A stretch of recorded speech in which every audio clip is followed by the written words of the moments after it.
আসছে না। বলছে মুরলী তোকে এত ভালোবাসি, সদাই তোকে আমার হাসতে রাখি, তুই আমার কথা শুনলি না, তাই তোর মতো মুরলী আমার আর দরকার নেই, যা চলে যা। গোবিন্দ আমার হাতের মুরলী ছেড়ে দিয়ে তখন গোবিন্দের চরণে দুই চরণে কিন্তু সোনার নকুল দুজনকে বলা করা করছে, হারে দেখ ওই বংশী প্রভু সবাই বসতে থাকতো, আমাদের ওপরে থাকতো, আর আমরা একটু চরণে বাস করি। তা প্রভু হয়তো কোনোদিন আমাদের ছেড়ে দিতে পারে।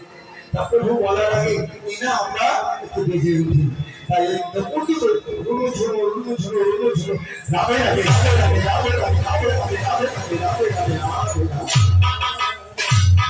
যখন রাবে রাবে বলে আসছে না, প্রভুটা আবার কোমর দুলিয়ে দুলিয়ে একটু করছে, বাহ বলছে এই নকুল তোদেরকে না বলতেই সুন্দর রাবে রাবে বলে বেঁধে উঠলি, সামরিক ভাবে করেও বাঁচলি, কবিতা বিশ্বকা বলেও বেঁধে উঠলি। তাই আজ থেকে তোরাই আমার কাছে বড়। বংশী আমার বাড়িতে করে চিন্তা করলো, সবাই আমি হাসতে থাকতাম, ওপরে থাকতাম, আজ আমার কাছে ওই নকুলগুলো বড় হয়ে গেল। আমি একবার বেঁচে দেখি যদি প্রভু তোরাই তার হস্তে তুলে নেয়। এটা কি বলছে? ওই একবার রাধা রাধা বলে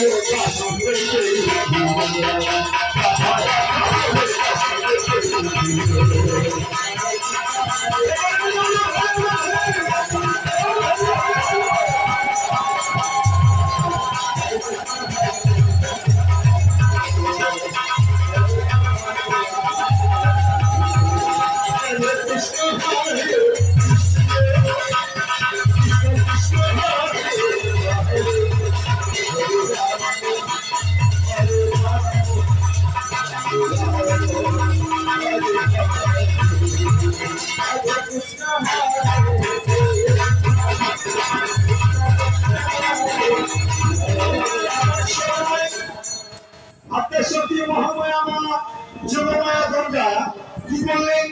আমি যদি ভগবান শ্রীকৃষ্ণকে স্মরণ না করে নিই তাহলে বৃন্দাবনে লীলা হবে না। তাই লীলা করানোর জন্য ভগবান চললেন কোথায় না বৃন্দাবনে কৃষ্ণের কাছে। রাম রাম হরে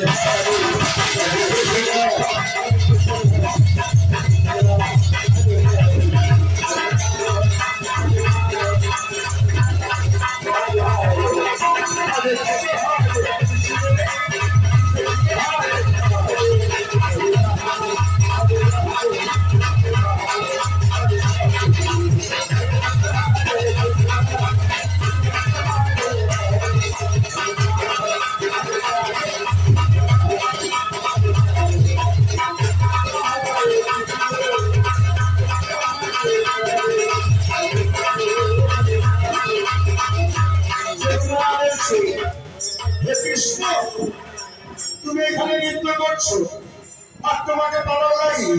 আজ বৃন্দাবনে যেতে প্রজাপতিগণ সবাই তারা যমুনা তীরে বালুকা দিয়ে মূর্তি নির্মাণ করেছিল দেবী কাত্যায়নী, আর সেই মাকে তারা 29 দিন ধরে ব্রত রেখে পূজা করেছিল। তুমি এক কাজ করো, নবীগঞ্জ চলেছে যমুনায়।